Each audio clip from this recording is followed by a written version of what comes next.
2 p.m. Our regular meeting agenda.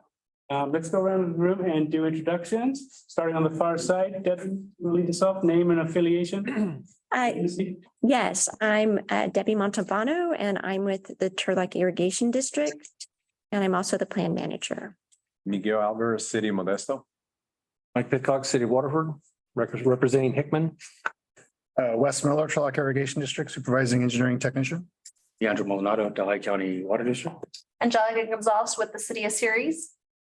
Michael Clipper, Turlock Irrigation District. Nicole Chance, Merced ID. Matt Beeman, Merced Irrigation District. Mike Tietza, ETS GSA Coordinator. Sarah Wolf, Eastside Water District. Christine McKinnon, Stanislaus County.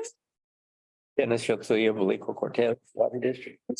Michael Cook, Turlock Irrigation District. Jennifer Land, Turlock Irrigation District.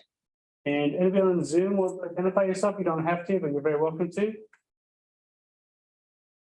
Curtis is here. I meant to be there in person, but it didn't quite work out that way today. So I'm listening in. And good afternoon. I'm Phyllis Stannon with Todd Groundwater, hydrogeological consultant to the GSAs. Hi, my name is Manbaru Mallas. I'm from USDA ARS in Davis. Hi, my name is Liz Elliott, also with Todd Groundwater.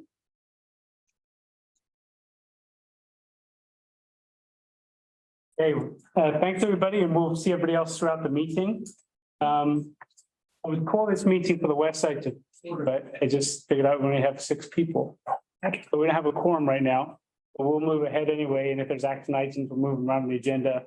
People show up. Unfortunately, because of the COVID regulations, although Curtis is here, he can't count them towards a quorum. So that's what I just figured out. So I can call meetings to order. Sarah, you want to call your meeting to order? We can call ours to order. We do have a quorum here with Matt, Christy, Dennis, and myself. Wonderful. So with that, we'll go to item number 3, public participation. This is time set aside for members of the public to directly address the Turlock Subbasin Technical Advisory Committees on any item of interest to the public that is within the subject matter jurisdiction of the Technical Advisory Committee. You can make general comments now, or if you have a comment on a specific item on the agenda, you can wait until that agenda item is called. We don't mind either way. So with that, do we have any general public participation? Okay, hearing and seeing none, we'll move on to item number 4, which is adopting the minutes of the May 2nd special joint meeting of the 2 technical advisory committees. Obviously, the West Turlock, we can't vote right now. Maybe we'll do that later in the agenda. So Sarah, I'll hand it over to you. Okay, so can we get a motion to approve the joint meeting minutes from May 2nd? I will. Dennis? I'll move minutes. Thanks. Second? Also. Thanks, Matt. We have a first and a second. A first from Dennis, second from Matt. All those in favor? Aye. Aye. Opposed? Motion carries. Okay, moving to item number 5, budget update. Overview of revenues and expenditures for the West Turlock Subbasin and East Turlock Subbasin groundwater sustainability agencies. So Michael Clipper for the West Turlock, you want to go first? Sure. Something of interest for everyone. The Turlock Basin ended on May 31st with a balance of $459,760.89. I believe everything was upstate paid, or fairly close. We were kind of rushing to get all the past invoices in, so. And just the West Turlock, our ending balance at the same time, 5/31, was $494,699.33.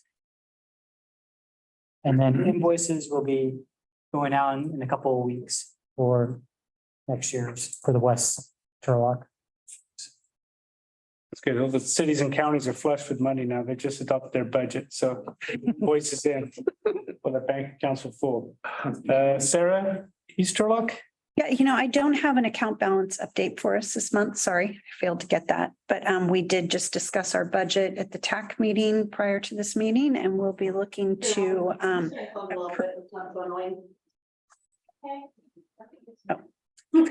looking to approve that budget at next month's or at next week's GSA meeting. That's my update for this month. Any questions on the budget for Sarah or Michael? Okay, hearing none, moving to the main part of the meeting. Item number 6, USDA modeling effort. This is a presentation discussion regarding USDA's modeling of the Turlock and Modesto subbasins and authorizing them to allow data development for the groundwater model to allow us to provide data to USDA and UC Davis. So with that, I'll hand over to Scott Bradford with the United States Department of Agriculture. Welcome, Scott. Hello. I just wanted to thank you for your willingness to listen to us. We're doing some modeling effort that we think could be of mutual benefit to you guys. And we have several people on our team that are working on this project. Membru Melez is a watershed modeler in our unit that's supervising Alberto, who's a postdoc working on this project. I know that Alberto was going to give a presentation and Membru was also going to follow up on the end of the presentation to kind of explain what our efforts are and how we can potentially collaborate with this team here, this group on this project. So with that, I guess we'll turn over the floor to Alberto to share his presentation. Thank Yes. you, Scott. So, you able to share your screen? Just to check that.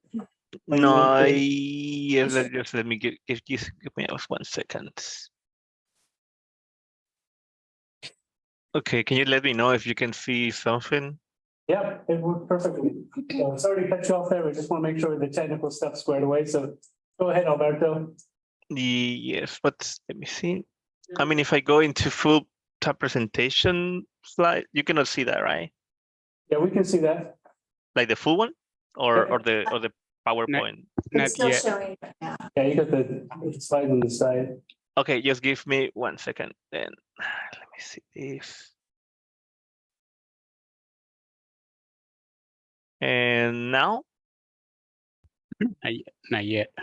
Oy. Yes, let me see.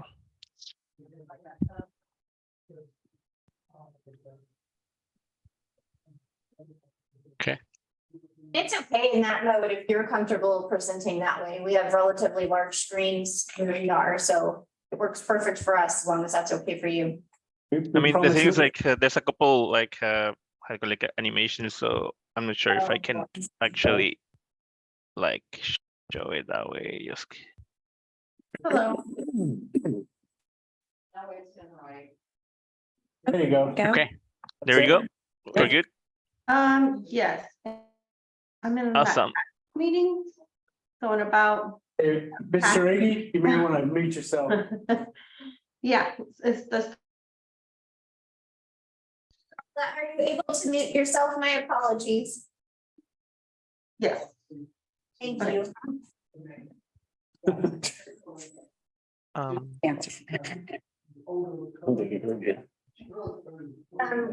City of Houston, are you able to mute yourself, please?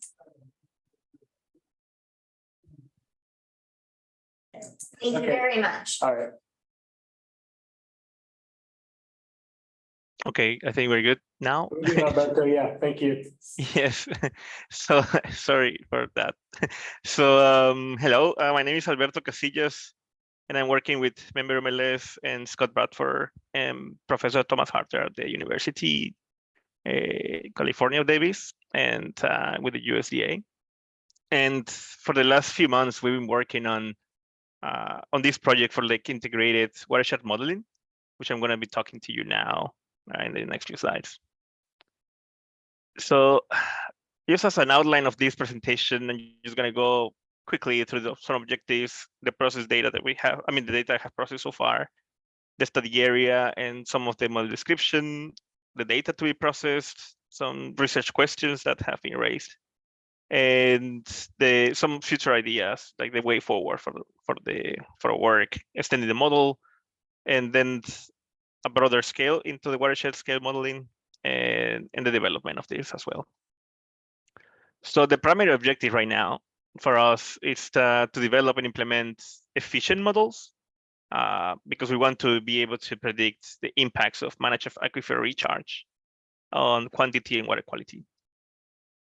So some objectives are currently like to determine the water balance across different components on the watershed, to evaluate the current states and the effects of the abstractions, groundwater abstractions, sorry, and to quantify the impact of future climatic conditions and management practices.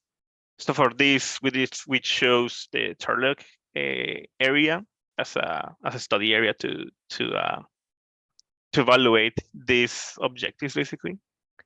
So just as in a nutshell, this is how it looks currently.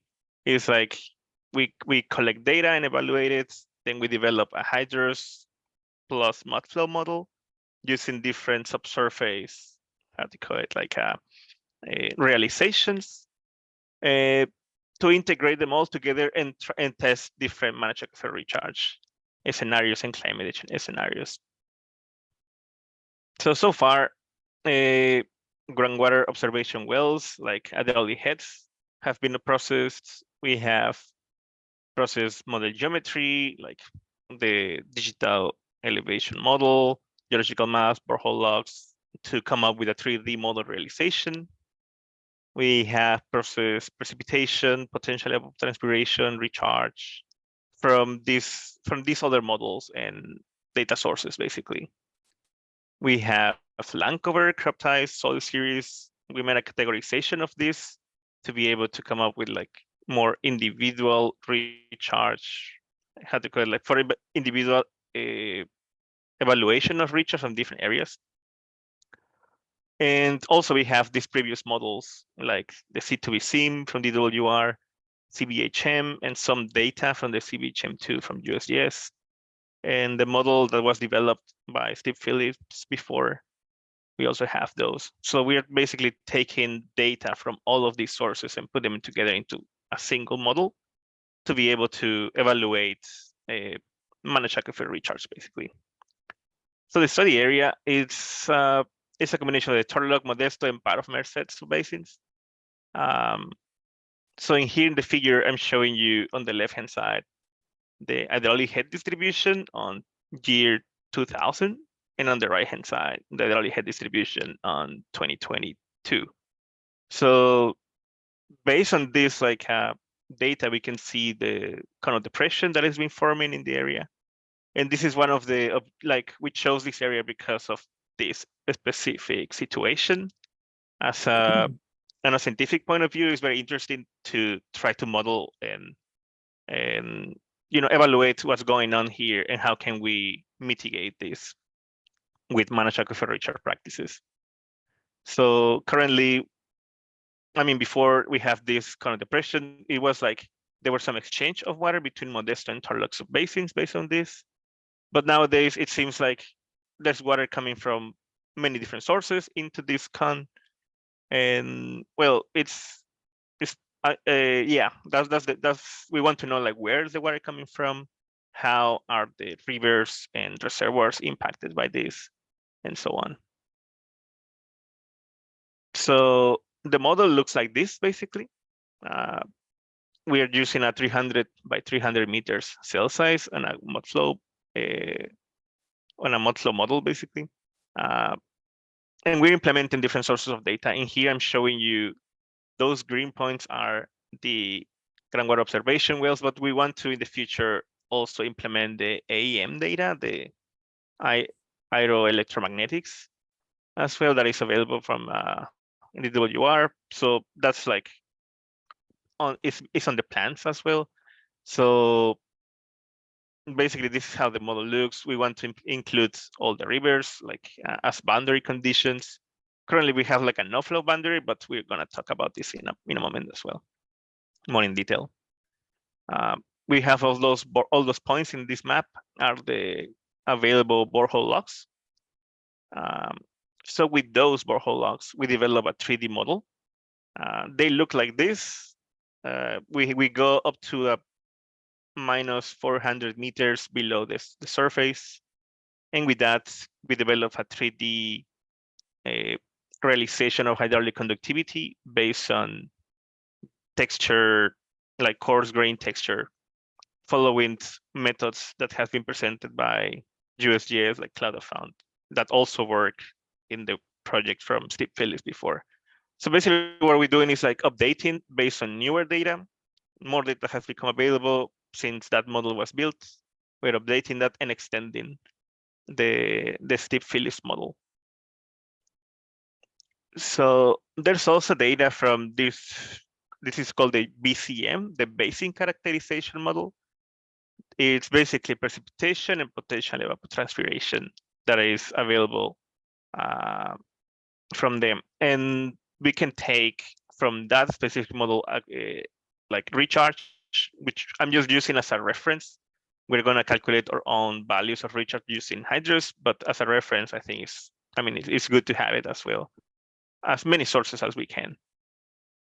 So together with this ET data, we also have open ET data that is publicly available. The modeler from the open ET that we're going to be using is called Dyslexy. I don't want to go into details, but we also just received last week for information environmental actual ET as well. So the idea is to use all these ET sources, like all this data, to try to improve our recharge calculations, basically, and try to minimize the uncertainties that we can get. So we can just basically use them all and evaluate what can we get, like a range of recharge using different methods of potential ET or actual ET. So for those potential ET and precipitation, those go into the hydrous model. The hydrous model can allow us to calculate or evaluate for a recharge, which is the amount of water like effectively reaching the aquifer. So we do a categorization using land cover, crop type, and soil series. So we have land cover, we have crop type. That's going to help us for the root water uptake because it depends on different types of crops. We combine those to have like a more spreading, more heterogeneous, had to call it like distribution. Then using Sorgo soil series, we can come up with a more heterogeneous categorization. So basically, this is work in progress. Just before the meeting, I actually finished this, but I didn't include it into this presentation. And we have basically a set of columns, which are going to be our unsaturated zone columns for hydrous distributed across the aquifer or across the study area. And then we can have like a high resolution recharge calculation across the entire modeling domain. This work is in collaboration with Wenji Kun. She's a PhD student at Helen Dalkey's lab at the UC Davis. Currently, what we have is in this figure, I'm showing you the pumping rates, or basically the pumping wells. They call it virtual wells because they're like just calculated by a water budget, basically, by the C2B sim. So this is how C2B sim looks in the area that we have, basically, the study area that I defined for this project. And in here on the right-hand side, this is how it looks in the model as we have it right now. I put this figure just to show you like the size of the cells are like much smaller as compared to the C2B sim fine grid. And this is how the pumping, basically I took the pumping values that C2B sim has and translated into mud flow pumping values. But for this figure, I made those squares or those wells slightly bigger so we can actually see them. Otherwise, they're very small because the cells are very small.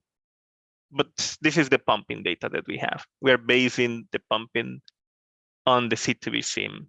So improving this input into mud flow will be beneficial to have more accurate estimates of whatever managed aquifer recharge can be evaluated,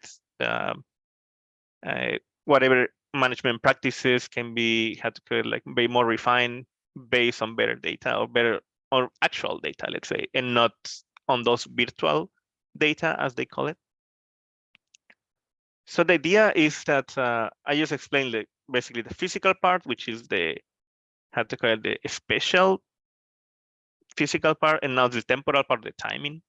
So the model is going to run on a steady state until 2000, basically accounting from 1985 to 2000. We are assuming a steady state, and then from there we go up to current times on a transient state, which is going to be a calibration period, and then from there we can start doing simulations for different scenarios. Managed aquifer recharge. We can like in some areas, if we want to put like some managed aquifer recharge project as it can be, I don't know, like a flood mar or a dry well, we can actually test it directly into the model. And yeah, so basically we want to do that as it's not homogeneous, but it's based on this realization that I show you right now. And we can also account for more heterogeneity in some of the areas using the AEM and TPROX or different ways to come up with different subsurface realizations. So currently the data that has to be processed and that we will require or request if it's possible, of course, we have the actual ET. Basically, we just received the formation environmental actual ET, and we're waiting just for the OpenET data as well, but it's on the way, let's say. The groundwater pumping data, pumping rates, and pumping well descriptions. The recharge calculations, which is what I'm currently working on, to have a more refined recharge calculation. And rivers, canals, reservoir data like stages, discharges, and so on. We currently have some data that is publicly available, I think from USGS or DWR as well. And the conceptual model.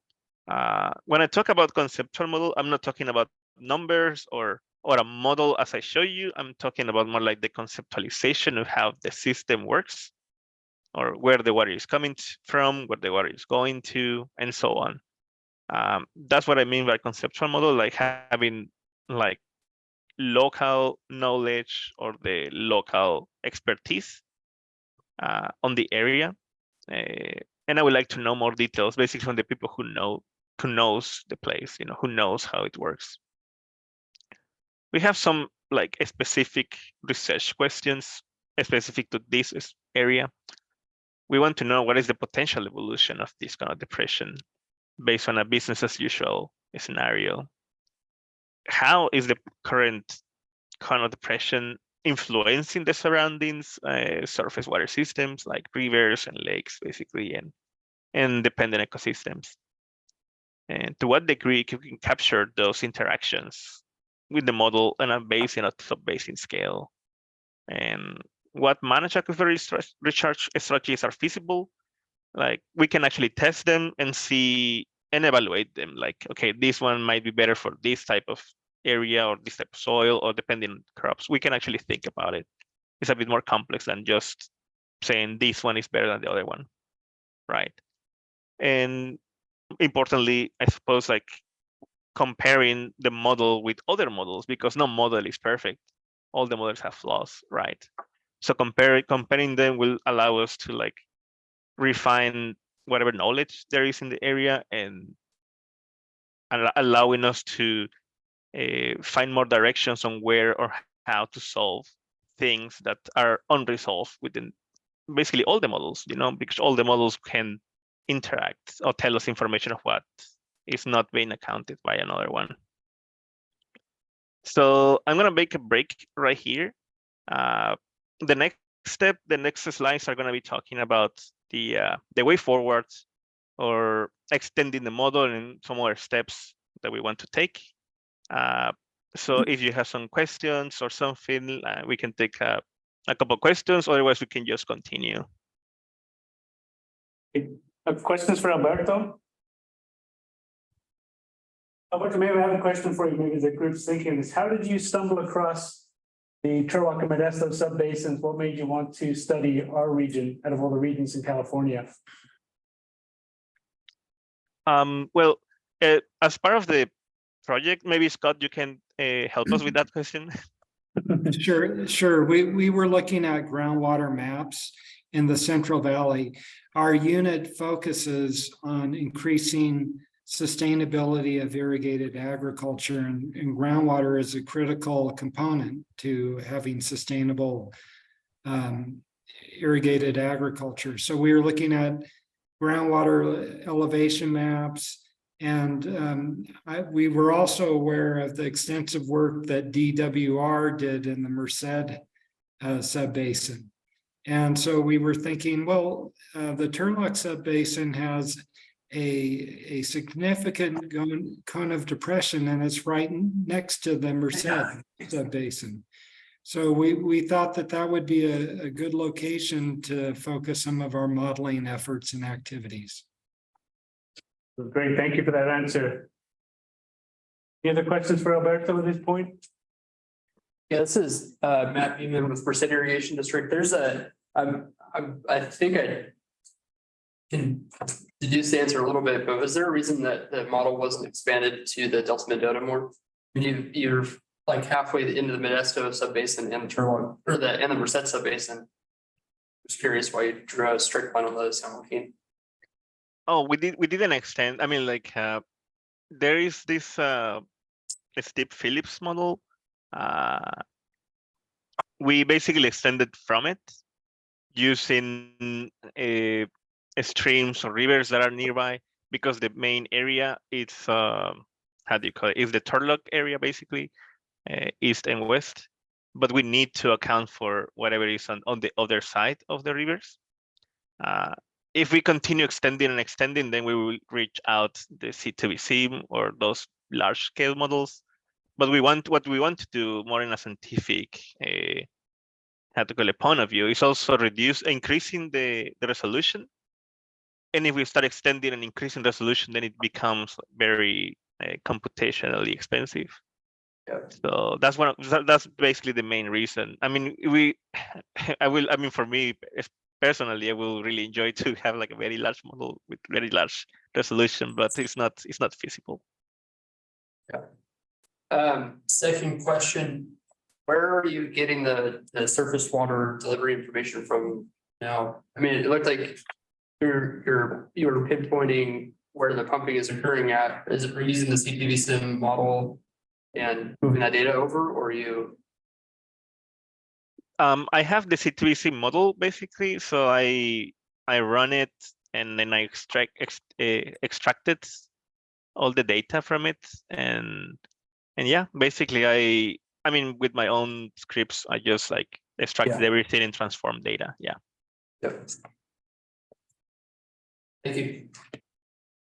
Yeah, no problem. Any other questions? Hearing none, Alberto, keep going. Next slide. All right, next slide.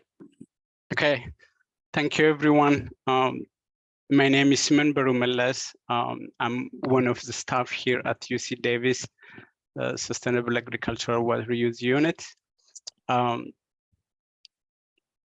In continuing with what Alberto just told you, I think one of the gaps we are facing, or we will be facing while answering those questions, is the assumption that we're using on the eastern side of the modeling area or the model domain, where we used the no-flow boundary condition, which has its own merits because of some data limitations and because of some logics behind the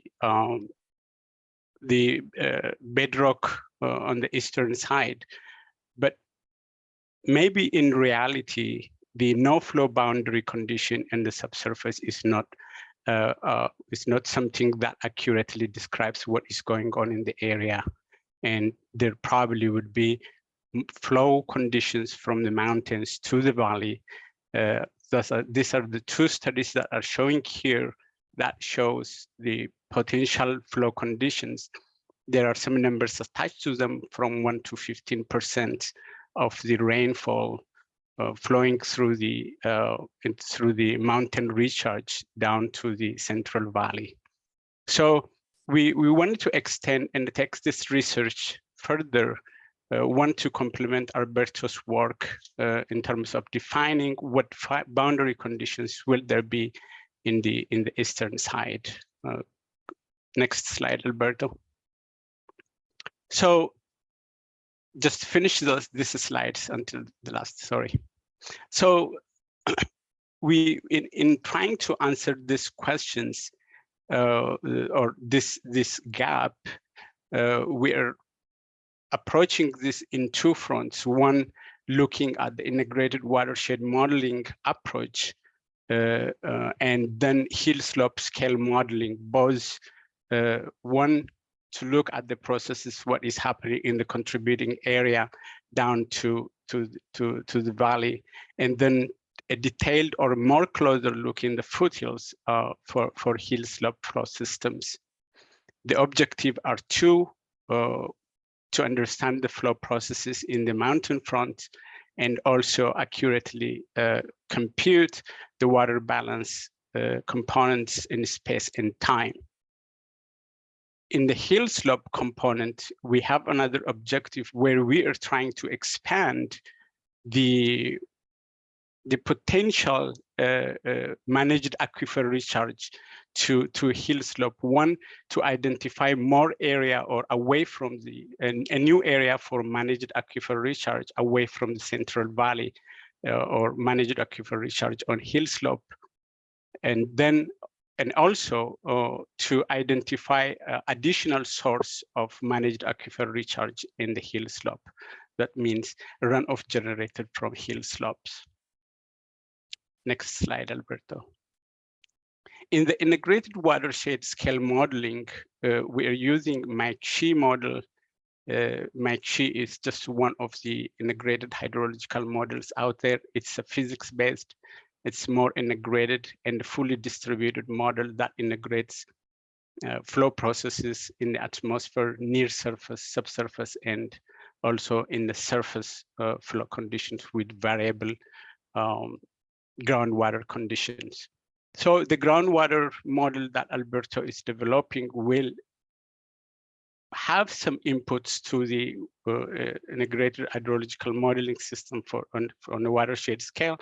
The water scale model will contribute to certain input in the near future.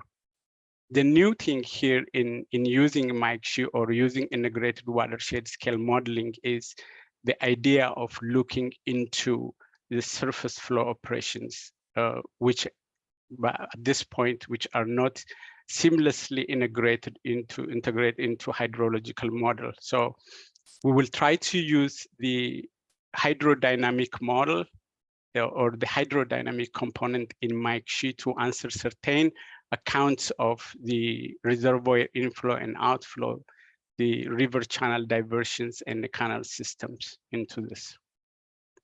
Next slide. In trying to answer or looking into the hill slope process, one of the modeling component or idea that we have is to use a coupled model where this coupled model will be used to closely look into the hill slope flow processes. This project has been designed, maybe has been started and going on for more than a year, where we are trying to couple specialized models like surface model, surface flow model, Kinaro surface flow model, and here, and then HYDROS, which is more on unsaturated flow condition, and then mud flow together.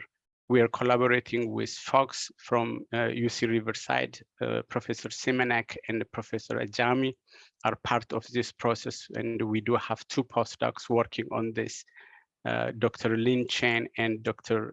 Sekiru Rahman. In this coupling, what we are trying to do here is The Kinross model, for instance, has the kinematic wave equation, where the infiltration component used to be the Perlange's infiltration equation, and we are detaching the Perlange's infiltration equation and replace it with Hydrus, where Hydrus computes infiltration and at the same time redistributes the moisture and then computes recharge, where the recharge is applied to mud flow in the process. At this point, we do have the hill slope processes and watershed scale modeling completed. The mud flow and Hydrus coupling is already completed. We are in the process of expanding this into a full computationally efficient, fingers crossed, have this model at some point. And this will be a tool, one of the tools that we will be using in understanding the hill slope flow processes. And next, maybe Scott, if you do have something to add before taking questions, that would be also great. Thank you. I'll just mention that we are hiring another postdoc to look at the hill slope and mountain recharge processes, modeling these processes, but also looking at managed aquifer recharge techniques. So we're trying to understand these processes, and we thought that it would be a nice way to build on Alberto's work to try to answer some questions that could be of use to everyone.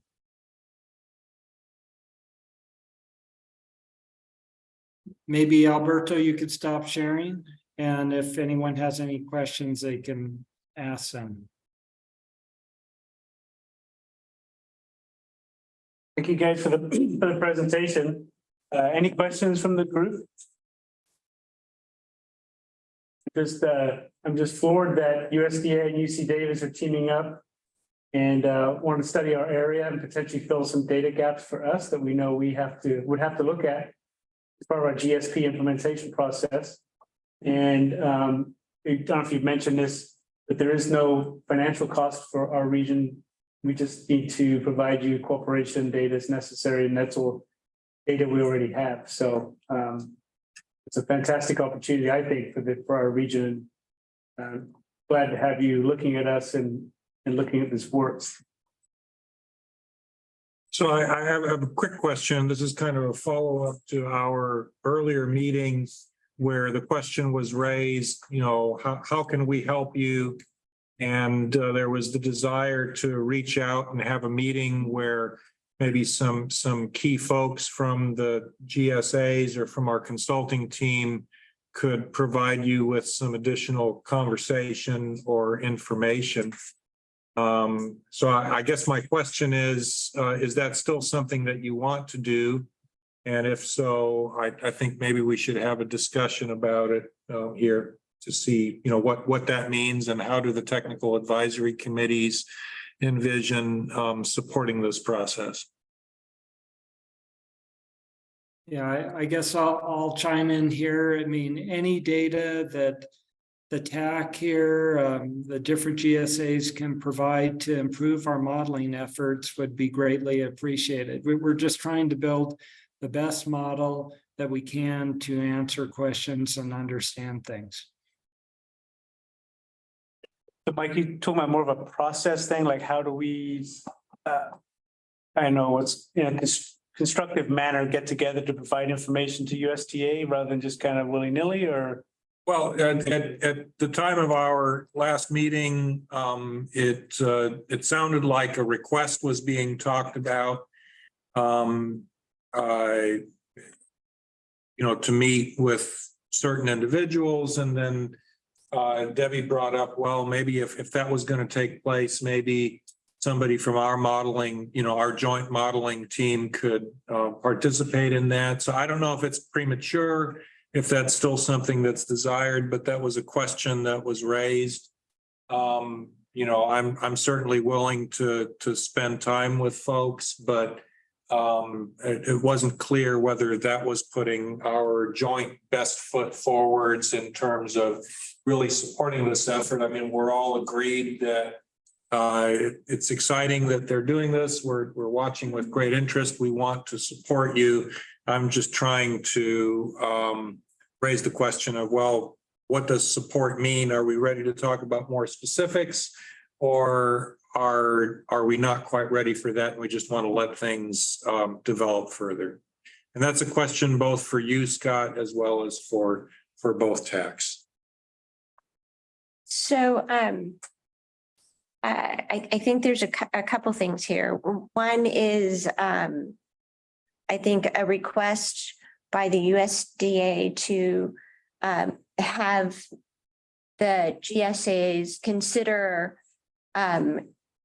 providing data that might have been developed as a part of the GSP process, pumping information, surface water delivery information, those types of things that are incorporated into our existing model. So that's one item, I think.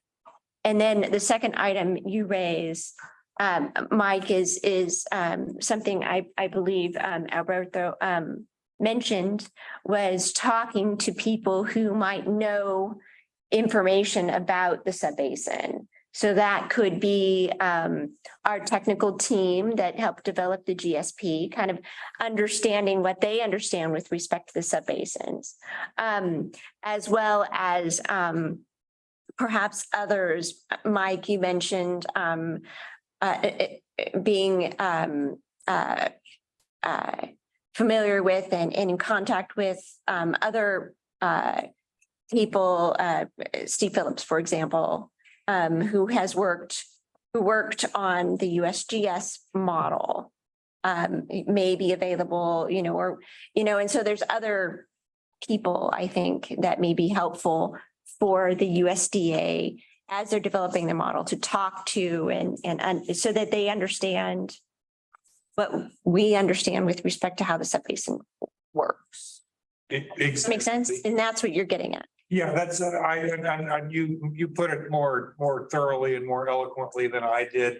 With respect to the data, with respect to additional data, getting down to specifics, we didn't want to put another data request out to everybody when there's been several data requests, and we probably have information compiled that this group may find useful. So the question would be, does to our consulting team, if we want to raise that question to them, what data, what input data, for example, spreadsheets or GIS data, do you have available that this team might find useful?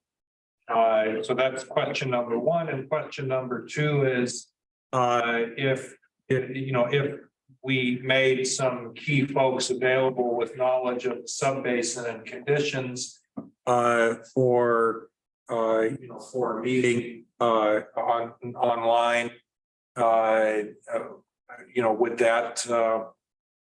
would that be of interest? I have reached out to Steve Phillips. I have yet to connect with him. I'm trying to entice him with the promise of a free lunch to sit down perhaps and have him pick his brain over lunch regarding his model and what worked and what didn't, unless you've already managed to entice him with your own offer of a free lunch. But so I just wanted to throw those things out there and make sure that we have this conversation at least introduced now. We can finish it later.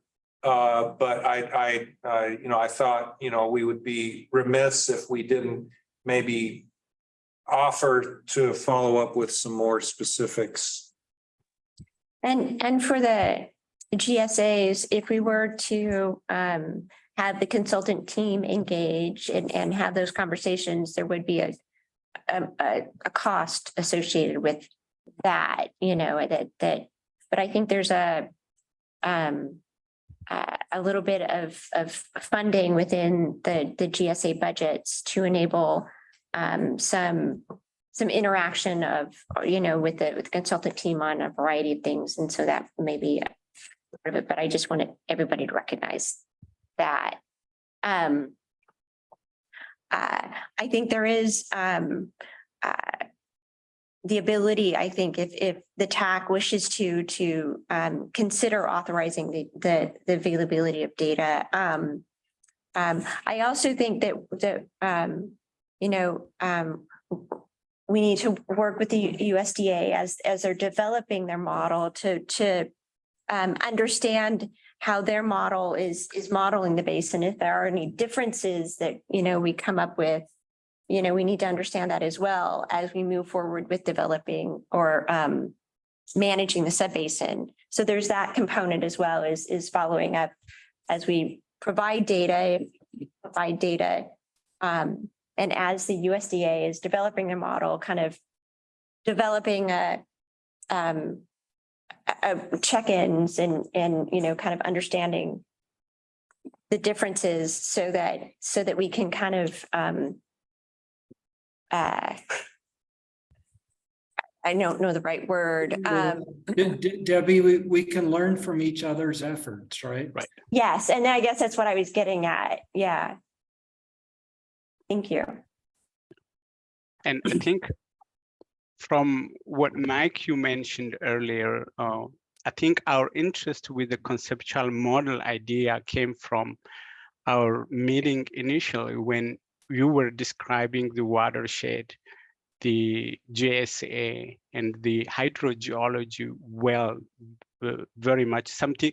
There are thus knowledge, the knowledge that you have or you told at that time were very valuable and something we don't even easily read or find them on different papers. So I think having those conceptual understanding, the way you see, the way somebody who knows the area looks at it, and including those conceptual ideas into the modeling framework will be valuable and also makes the result interpretation and how that result would be used in your policy decisions or in the management, future management practices. So that is what we meant when we say the conceptual model. As you said, it's valuable, and if you organize with some folks who knows the area and make us some presentation early on would be helpful.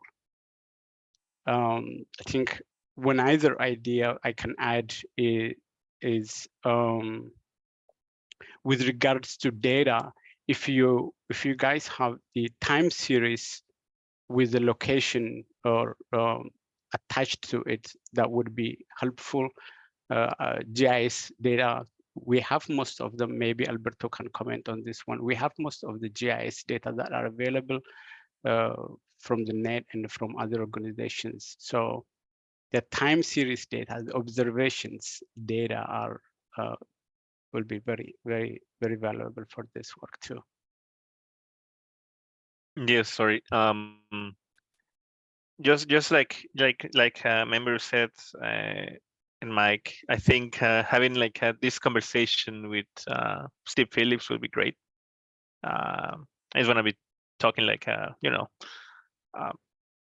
layman terms. I think because there are many things that during the procedure, modeling, building models, and running and calibration, and all of the things involved in the modeling, procedure. There are a lot of things on set that are not on reports or papers and so on, right? And a lot of processes, like real processes, that are happening, and we would like to take care of this. I mean, take care of them and account for them. So we would like to have less things overlooked. There are many things that nobody knows, I suppose, that might be overlooked, but we want to minimize those.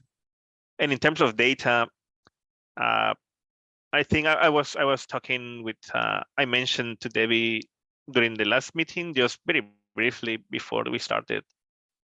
Basically, it's like the time series of the pumping rates, locations. We have like whatever is available from like reports and so on, but like having the actual values.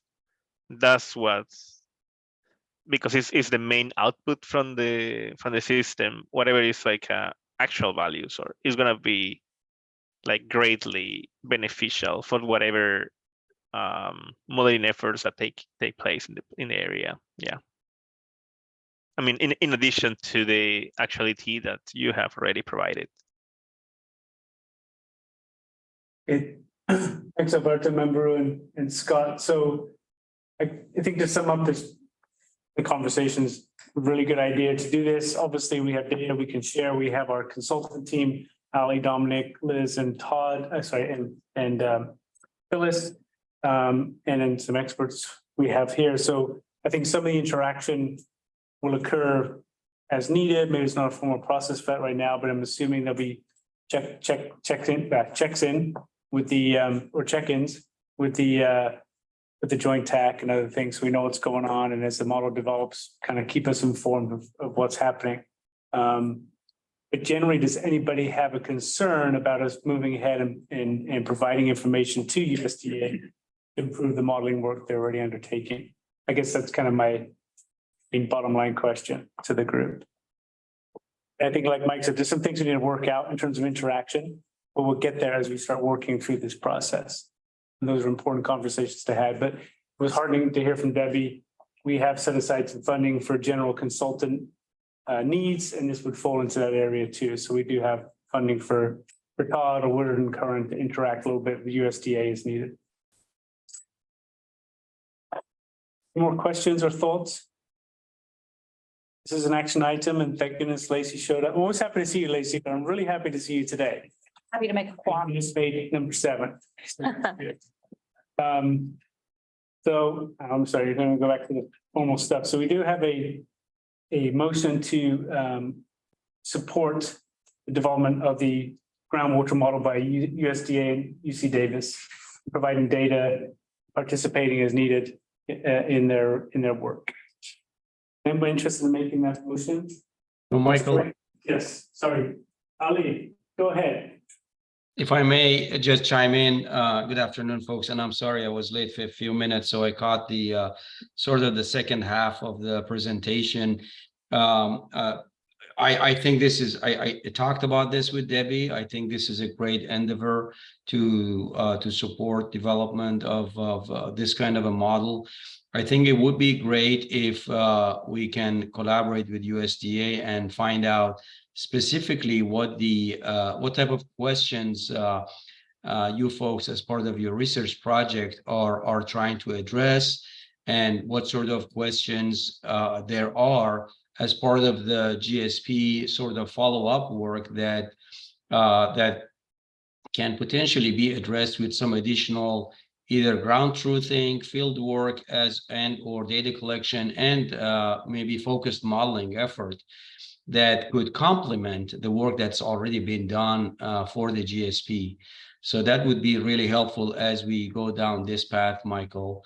The other thing I would just suggest that we should probably keep in mind is that as part of the GSP regulations, the model that is used for GSP development and or implementation needs to be publicly available and public domain. And as such, I know Mike Shee is a proprietary model, and it's a great model. I like it. I've used it.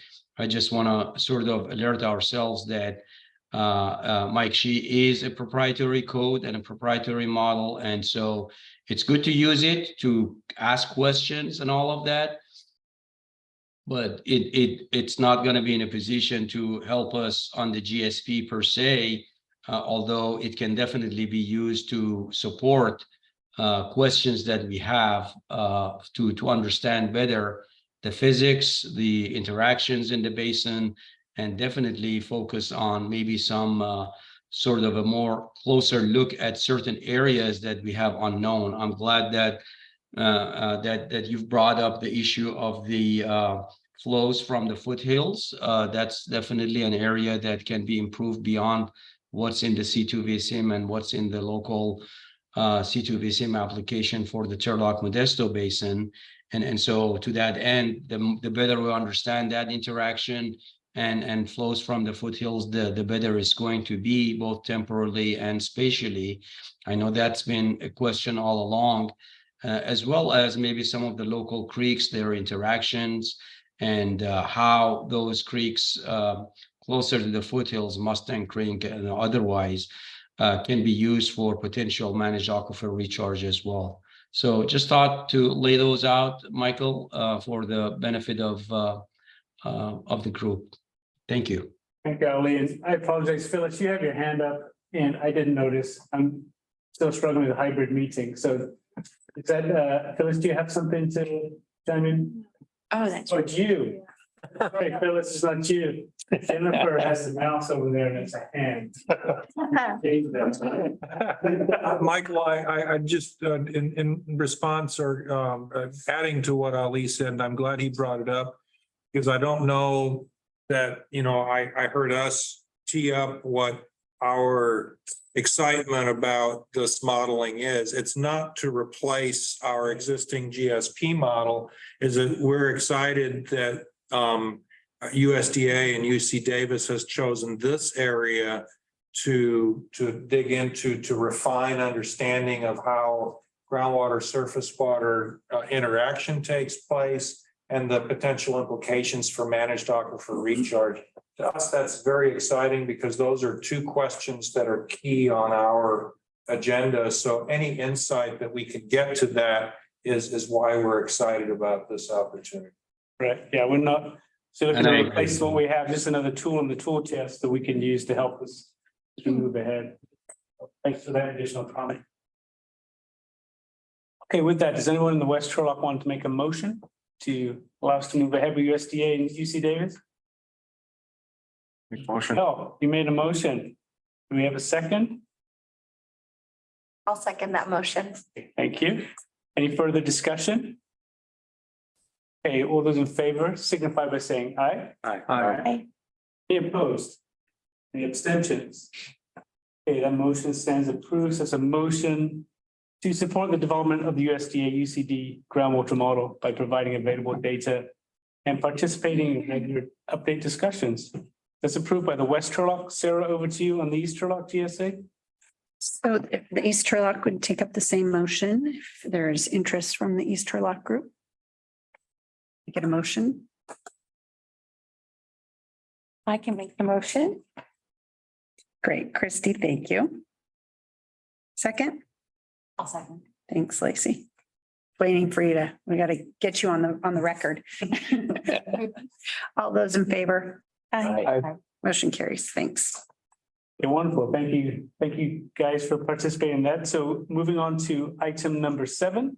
This is a briefing regarding the work today and next steps on the minimum threshold exceedance action plan. So with that, we'll hand over to Phyllis, it looks like, with Todd Groundwater. Hello, Phyllis. To see you all again. Can you hear me okay? Yes, we can.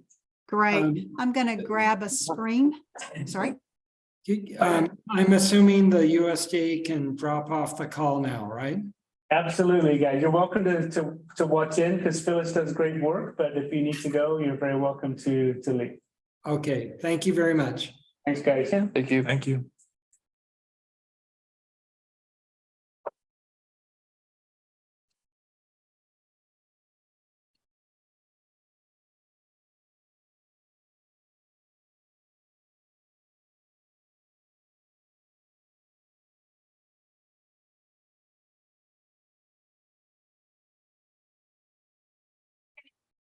I seem to have lost connection with the group. Can anybody hear me? Yeah, we can hear you, Phyllis, and we can see your screen. It's just, you're in like slide preview mode, not presentation mode. Sounds good. Hey, How that's it. we doing? Okay, You got thanks it. very much. Okay, thanks very much. I appreciate the opportunity. I'm going to provide an update for you all today on a project that is nearing completion. It is called our MT Exceedance Action Plan. and I'm just going to dive right in. I've organized the information today along this outline. We'll talk first about what this project is and its purpose, then the goals and objectives. Then we'll talk a little bit about the actual project components, what's involved and how is it going to be used, and then some next steps. The MT Exceedance Action Plan provides guidance for the GSAs to track, assess, respond, and then also document local conditions when groundwater elevations in our representative monitoring wells actually are declining below our compliance points for Sigma, and in particular, the minimum thresholds. I'm going to be referring to that throughout this presentation as the MTs. This was a project that we included in our implementation support activity. It was ISA number 5, just for reference, in our GSP that we prepared and submitted to the Department of Water Resources in 2022. And the MT exceedance itself is based on the comparison of groundwater elevations in our representative monitoring wells, and then comparing that back to the sustainable management criteria in our GSP. And the minimum threshold, or the MT, is one of those criterion. You recall that we have about 52 wells in our groundwater monitoring network, and we measure semi-annual groundwater elevations in those wells. We do that in the spring and the fall so that we can capture seasonal high and low groundwater levels. And then those groundwater levels are compared back to several of the sustainable management criteria, including the MTs. And so when an MT is exceeded, that's when groundwater elevations are falling below that compliance point. So let's just look first quickly at the hydrograph that's shown on the right-hand side of your slide here. This is just an example monitoring well that I have up there just so we can see what an MT exceedance looks like. We have groundwater elevation shown over time in blue from 1990 through 2022. And I have on there an orange line labeled minimum threshold MT. So there's an MT that is defined for each one of our representative monitoring wells based on our assessment of groundwater conditions in the GSP. And when that blue line falls below that orange line, that's what we're referring to when I talk about an MT exceedance. And I've provided some background on this slide. The minimum threshold, or the MT, is defined in the GSP regulations as a numeric value. So in this case, the value is the groundwater elevation for each sustainability indicator. And the sustainability indicator that we're looking at for this particular MT is the chronic lowering of groundwater levels. And it's used to define undesirable results. We've talked a lot about the term undesirable results in relationship to the GSP. So the MT exceedance occurs if the groundwater level in a representative monitoring well declines below the MT. And you can see I've circled that in red where that has happened once in the time series shown for this particular RMW. Now, if one exceedance occurs in one well during a single monitoring event, that's not sufficient to trigger undesirable results. So it doesn't mean that any MT exceedance below the MT is an undesirable result as defined by Sigma. But it does give us an opportunity to realize that water levels, at least in and near this well, are declining below our compliance point. So it can serve as an early warning system that local groundwater levels are going down and that we are near our criteria. And that might be something that would be helpful for us going forward to begin to track and keep up with those MT exceedances. So with that, the goal of the action plan is to establish some consistent sub-basin-wide procedures so that we can track, assess, and respond as needed to each one of these MT exceedants in a systematic manner to support our coordinated groundwater management across the sub-basin. There are many objectives that the project provides for the GSAs. It provides early response, as we've mentioned before, to avoid local adverse impacts to beneficial users. So perhaps those adverse impacts are not rising to the level of undesirable results, but we may have some local conditions that would like to be able to address and impacts that we'd like to be able to avoid, even if they don't rise to the level of undesirable results. Another objective is to prioritize areas of the subbasin for management actions. So we really are focused our actions on areas that we can do the most good. We want to identify improvements that are needed to the GSP monitoring network any way that we can. And this provides us with an opportunity to see how the monitoring networks are performing in certain areas. If we start to see that we've got problems with a particular RMW, then we might want to look at replacing that well, for example. And then finally, we want to document the conditions when the MTs are exceeded. It just provides us with a way to support adaptive management in the subbasin and provide us it provides us really with some documentation also that could support possible revisions to our sustainable management criteria when we update our GSP, which we are going to be doing every 5 years, and it's coming up sooner than you'd think. So the tracking and paying attention to MT exceedances, even when they aren't really rising to that level of undesirable results, has quite a few benefits for the GSAs in the subbasin. To put this project together, I've come up with 3 project components that I thought would be most helpful with respect to documentation of what the plan is about, why we're doing it, and then have the actual action plan be its own attachment. So I have a technical memorandum that we've provided to the ad hoc committee. They're doing the preliminary review for us. And the TM itself kind of explains some of the concepts. It provides an approach to the project so that you have some kind of an understanding about how the project was put together and why. And then the action plan as a separate attachment might be the portion that goes forward with respect to the GSA tracking. The action plan provides specific steps. So the TM is talking more about concepts and a lot about background and a lot about approach, but the action plan has a whole lot of the GSA shall and a lot of action verbs through those 5-step plan that we put together for that. And then we need a place to compile any information that we want to keep up with to track these MT exceedances. And so to do that, we have at least preliminarily assumed that that might best be handled with an Excel spreadsheet, which simply documents some of the questions that we want to ask ourselves with respect to how we assess an MT exceedance in a well and what we might want to do in response to that MT exceedance.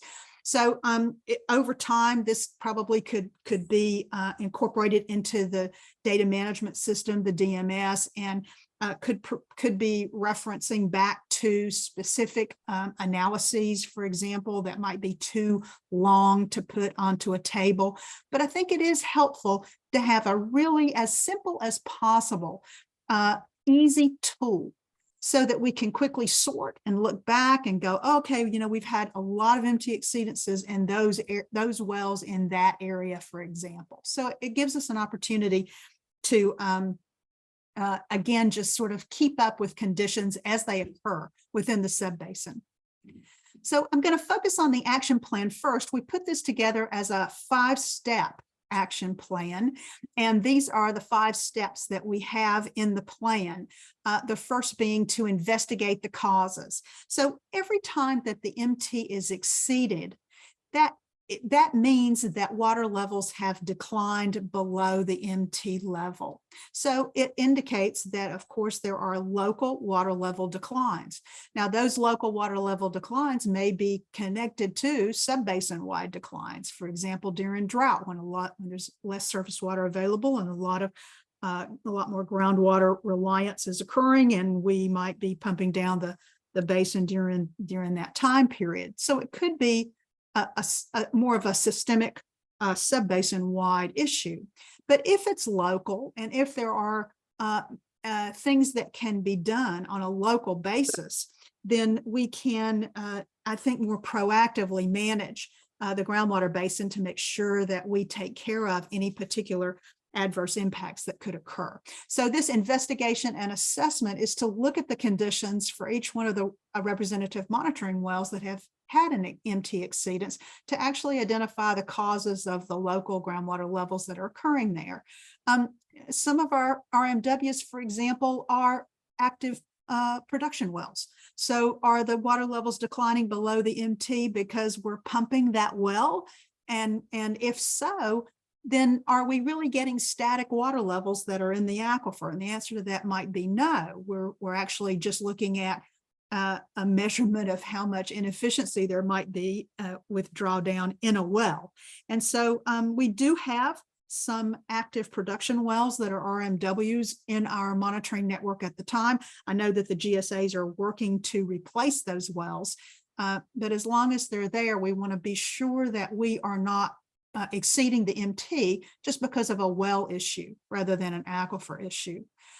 There's also the possibility of that RMW not pumping, but there might be local pumping nearby that is causing some well interference.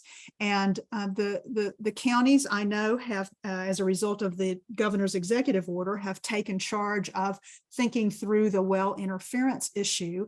And in particular, Stanislaus County has a very nice technical assessment of how best to look at well interference on a local level for conditions within the subbasin. And what I mean by the conditions in the subbasin is that there are aquifer parameters that must be considered in that kind of an analysis. So you already have a little bit of a framework there that you could tee off of and use that for the MT exceedance program.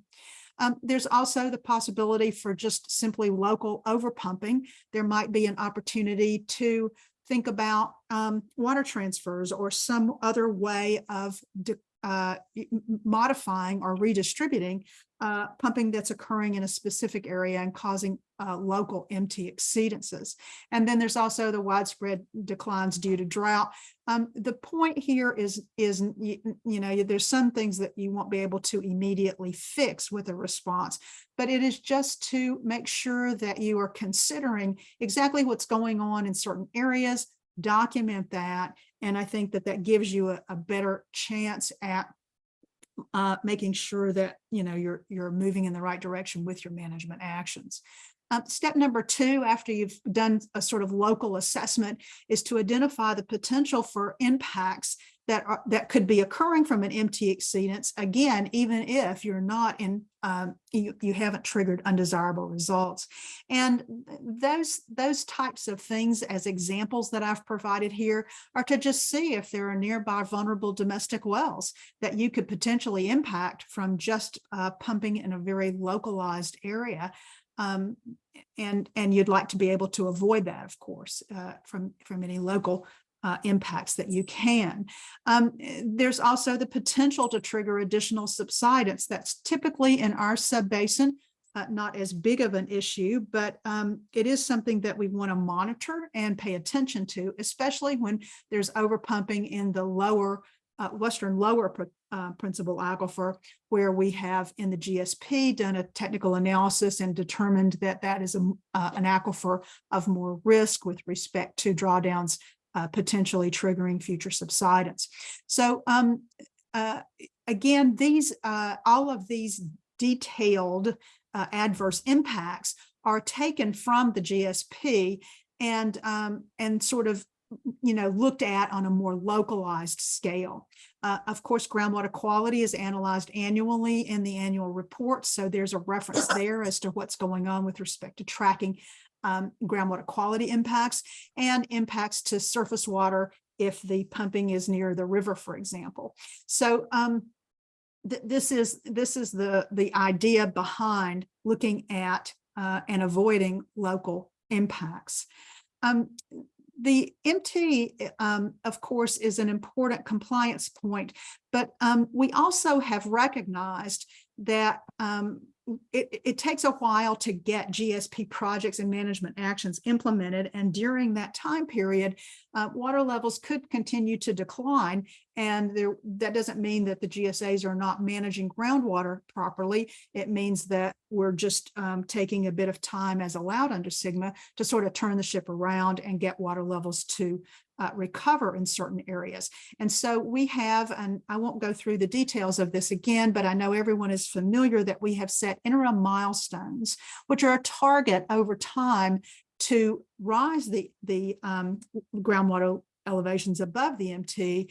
But the interim milestone recognizes that that's going to take some time, and that there would be a continued decline in groundwater levels that would be anticipated while those projects are being implemented. So we want to also be sure that as we begin to identify the potential adverse impacts, that we also not only look at the MT exceedance, but a potential IM exceedance and what that might mean locally. We want to, of course, make sure that we're meeting our IM targets as well. So the MT exceedance project gives you an opportunity to kind of do those two things together. Step number 3 is called manage or mitigate conditions. And this is, again, as needed. The step here anticipates that there is a need to identify more detailed local conditions. I know that working with well owners is something that the GSAs have already been doing, and that's a wonderful coordination piece. It might give you an opportunity to think about local redistribution of pumping, local, reducing of pumping rates in some cases. So there's a variety of things that could be managed locally, and especially when coordinating with well owners. My experience has been that many pumpers have really good understanding of exactly what's going on in their local area and can come up with creative and innovative ways that you can control declines locally and sort of work cooperatively with the GSAs over time. Again, we want to improve the monitoring network as possible and consider local projects or other management actions. So there's a variety of things that can be done with respect to management actions or just simply managing groundwater in a local area. And in particular, looking to mitigate any adverse impacts in the interim. Step number 4 is the coordination step.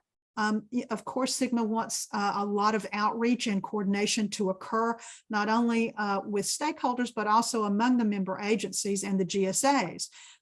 Again, in the same way that well owners often have a very good understanding of their local conditions, member agencies also have a wealth of information on how the aquifer responds to pumping locally in their areas as well.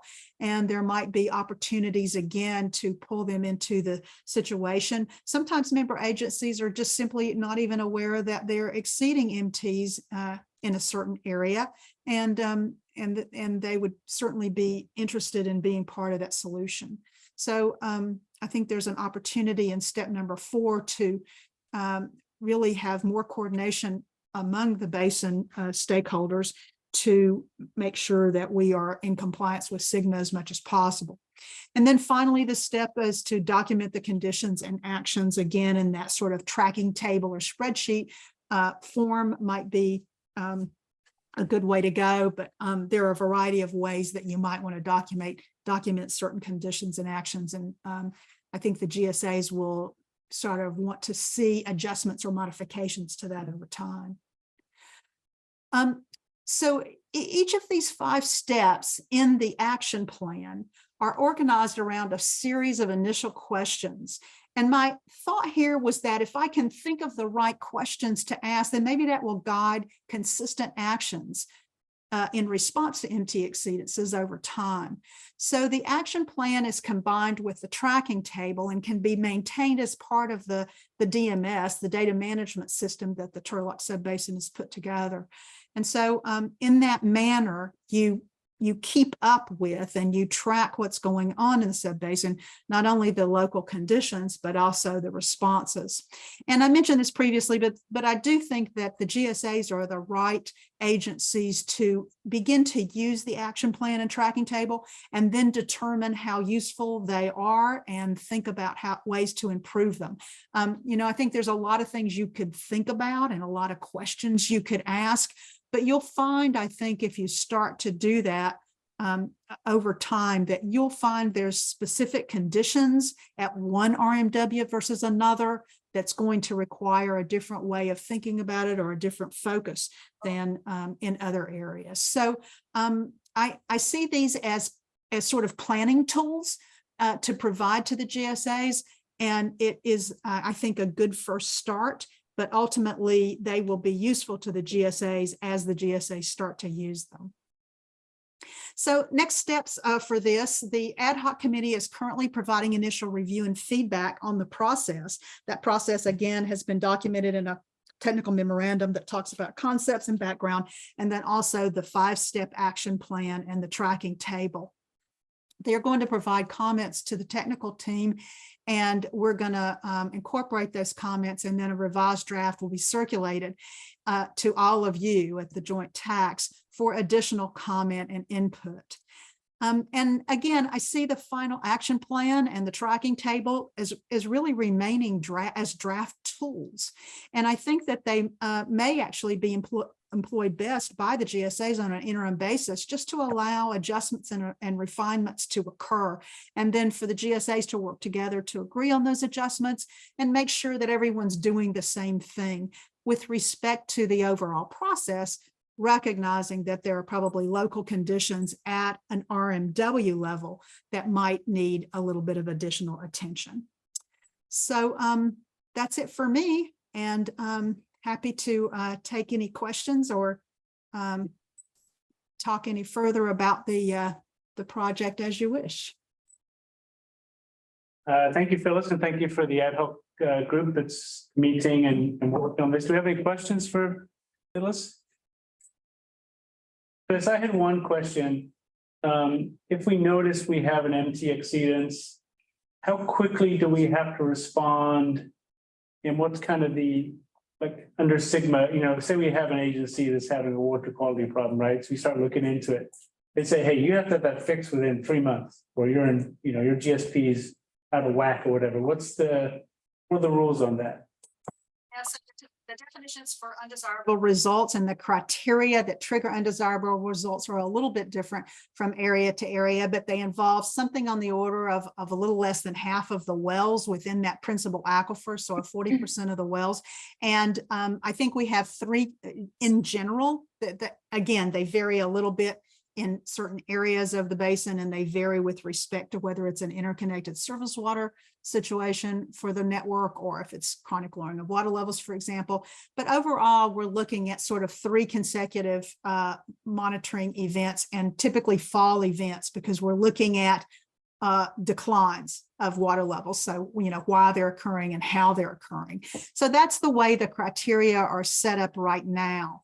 But the sort of idea behind the MT exceedance plan is to find out that we have declines in an area. I think we usually know that, but at least to see that we are dipping below the MT in certain areas, and see if that can be reversed before the 3 consecutive fall monitoring events begin to trigger noncompliance.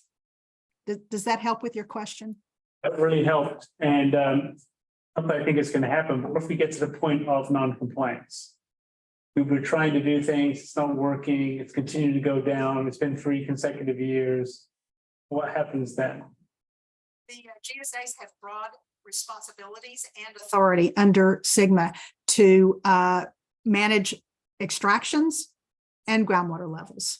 And so that's your duty and responsibility to manage that so that you don't have undesirable results in the subbasin.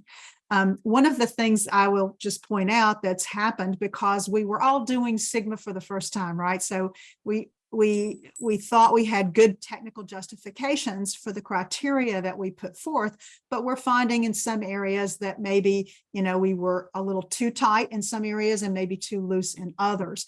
And so one of the things that we have seen in some areas is that we either have what we would consider to be undesirable results, even though we've not gone through that triggering process.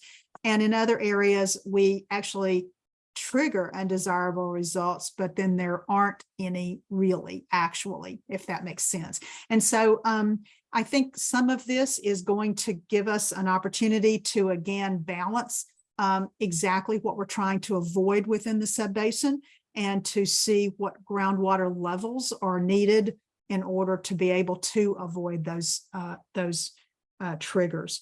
But the answer to the question of if we trigger undesirable results, the answer to that is depending on where we are with respect to interim milestones and our need to get back up to the MT, we have the responsibility and the mandate to manage extractions and manage groundwater levels such that we are in compliance.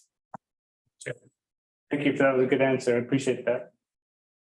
Are any other questions for Phyllis? Yeah, this is just an informational update. There's no action steps.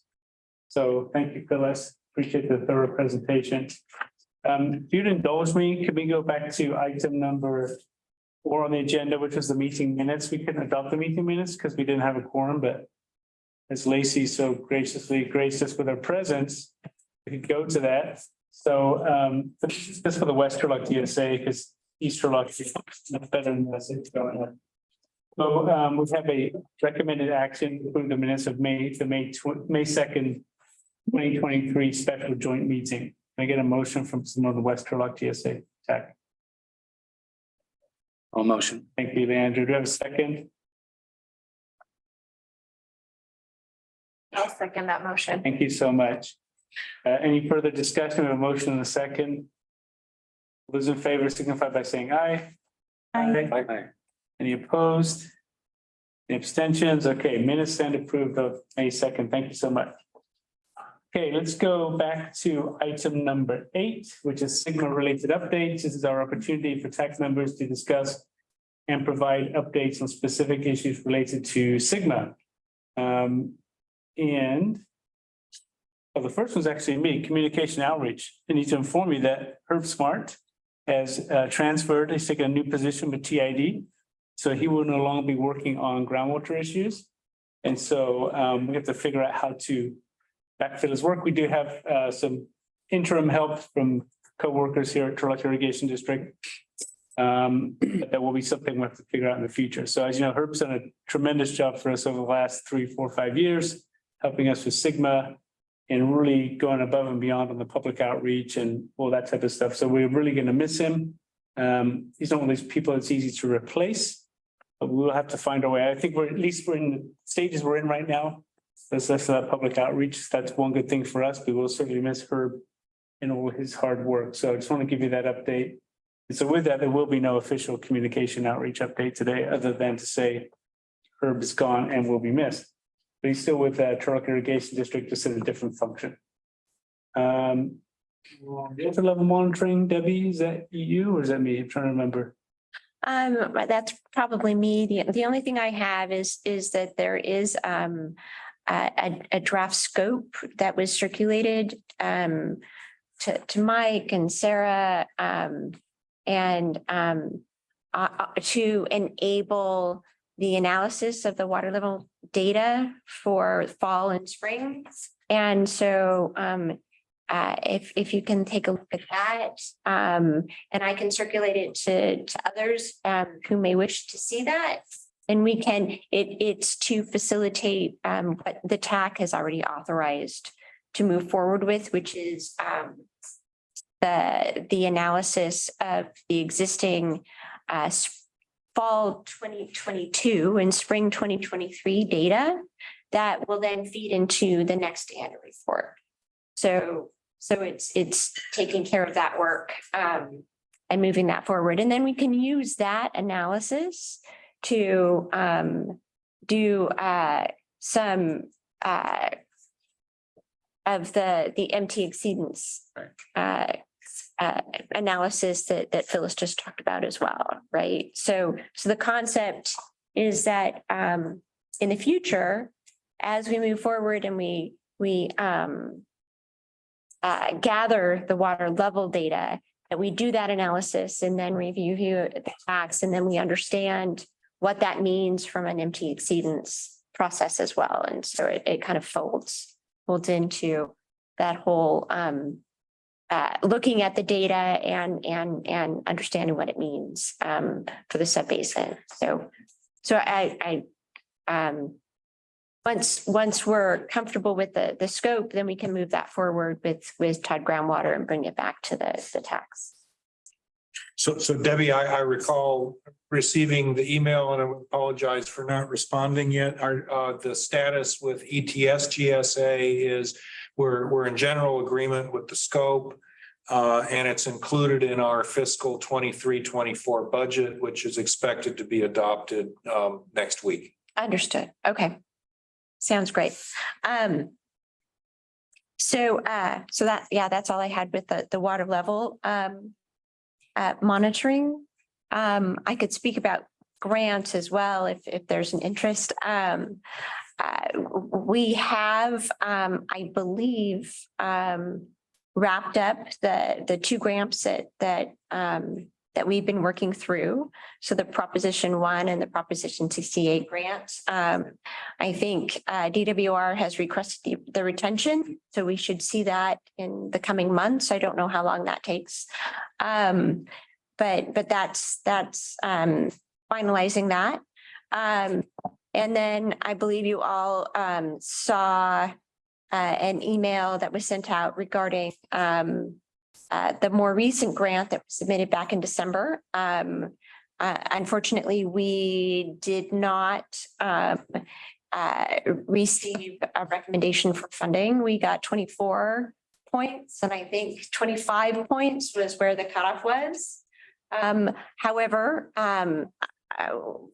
we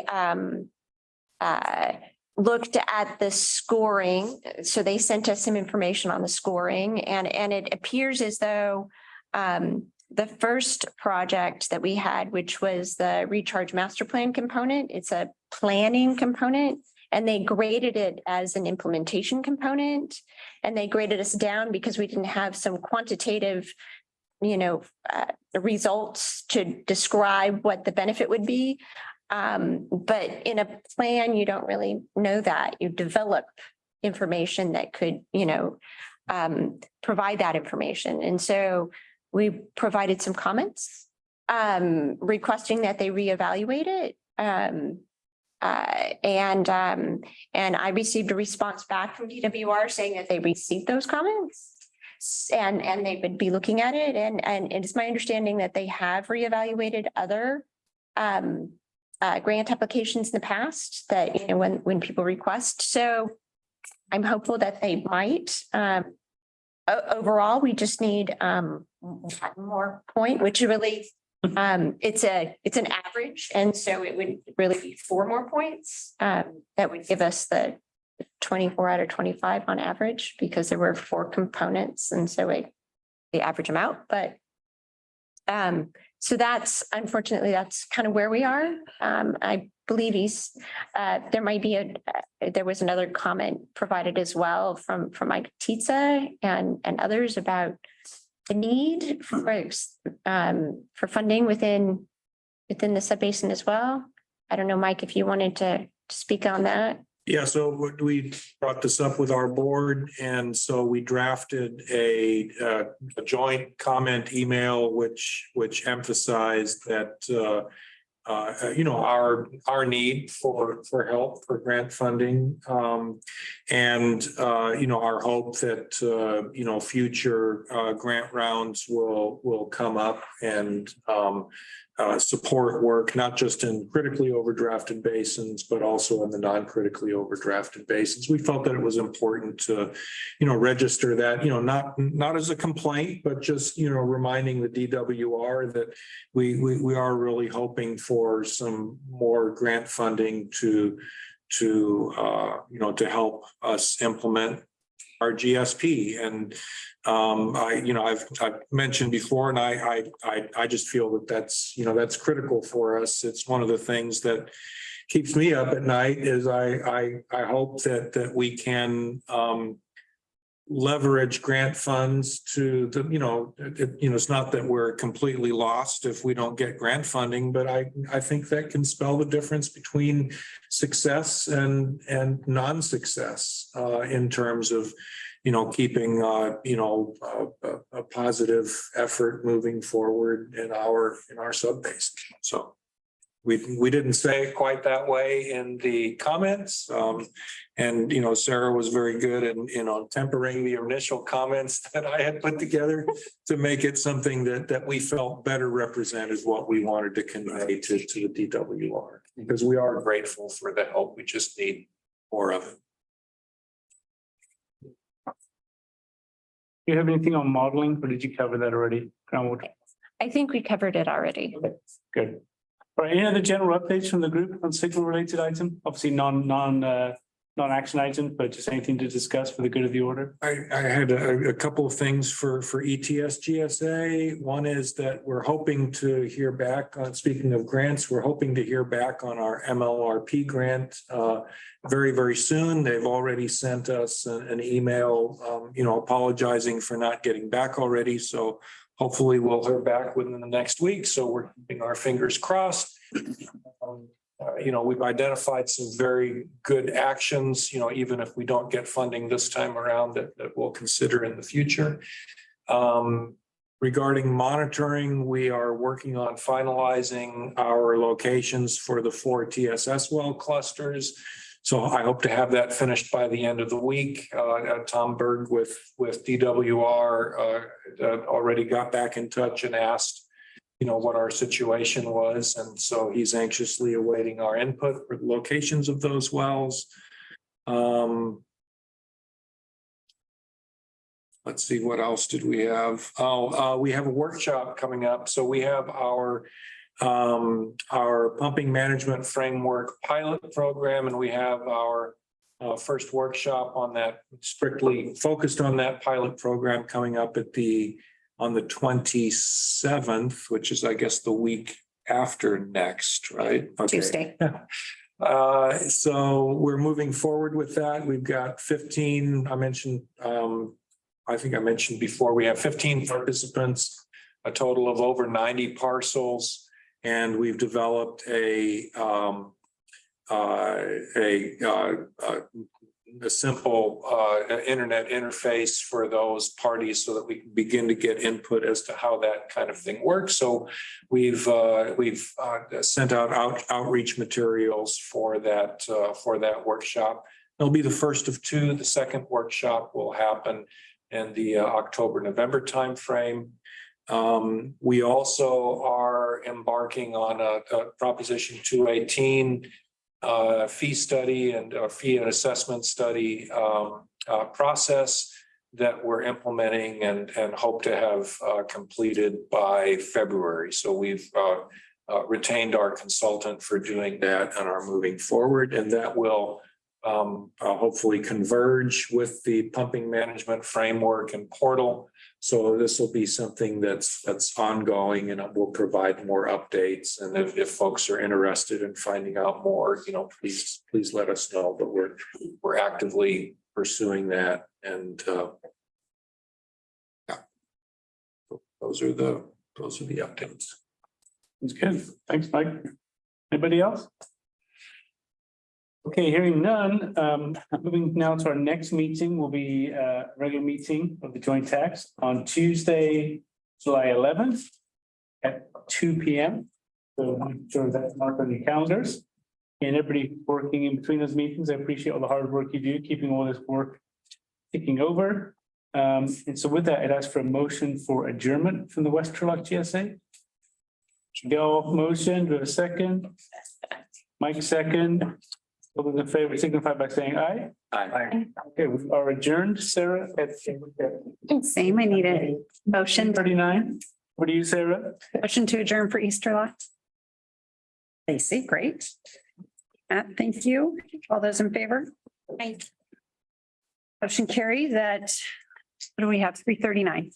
Wonderful. See you guys next month, July 11th.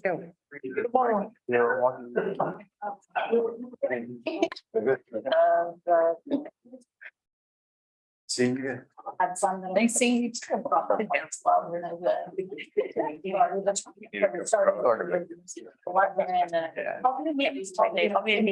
Typical US. Still in the title. It's okay. Some weeks are.